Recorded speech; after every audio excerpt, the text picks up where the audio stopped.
गोष्ट म्हणजे जे प्लॅन तुम्ही ऐकला, समजला का प्लॅन? प्लॅन समजला? नाही समजला. काही नवीन लोक आलेले होते, ज्यांनी तुम्हाला आणलं ते लहान आहे, वयाने लहान आहे, मोठे आहे, यांचा विचार न करता हा जो प्लॅन आहे, जे उशिरा आलेले लोक त्यांना घरी बसून प्लॅन समजून घ्या. हा प्लॅन काय आहे, कारण हा प्लॅन साधा सुद्धा नाही आहे. हा जबरदस्त प्लॅन आहे. या प्लॅन मध्ये अशा लोकांना घडवलेला आहे की बरेचसे लोक याच्यामध्ये घडवलेले आहे. आणि जेव्हा हा प्लॅन चालू होता, मला जबरदस्तीनं बसवलं होतं, मागे बसली होती. 12 ते 15 वर्ष मी हॉस्पिटलमध्ये काम करायचे ऍज अ सिस्टर म्हणून. पण जेव्हा प्लॅन पाहिला तेव्हा असं वाटलं की खरंच जे हॉस्पिटलमध्ये आपण काम करतो, त्या हॉस्पिटलमध्ये काम करता करता आपण जर नसलो किंवा 8-15 दिवस गेलो नाही तर आपली मजुरी देणार नाही, की दिवसाचं इन्कम पण देणार नाही. पण हा प्लॅन पाहिल्यानंतर असं वाटलं की आपण आपल्यासाठी तरी नाही, आपल्या पोरींसाठी करायचं. कारण मला 2 मुली आहेत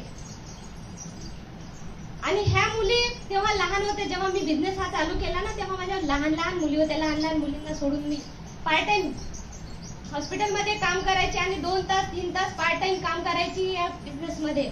आणि ह्या बिझनेसचे समजून सांगणारे मला ब्लॅकबोर्डवर काही समजलं नव्हतं, या प्रेझेंटेशनवर काही समजलं नव्हतं.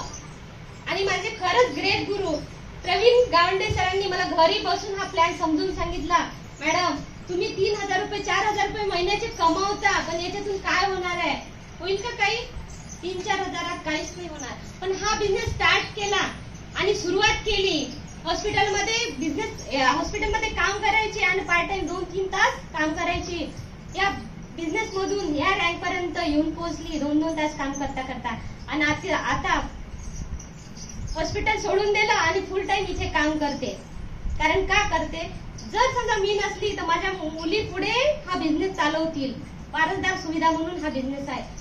आणि तुम्ही जे आलेले आहे इथे, तुम्हाला बिझनेस समजला नाही समजला माहित नाही, पण माहित आहे ज्यांनी आणलेला आहे तुम्हाला, त्यांना घेऊन घरी बसा आणि बिझनेस प्लॅन समजून घ्या. बिझनेस प्लॅन काय आहे हे समजून घ्या. नॉमिनी फॅसिलिटीज काय आहे समजून घ्या. आणि काय करायचंय? काहीच नाही करायचं. घरी जे प्रोडक्ट आपण वापरतो, मार्केटमध्ये केमिकलचे प्रोडक्ट वापरतो आपण घरी, पण हे प्रोडक्ट आहे ना 0 केमिकलचे आहे.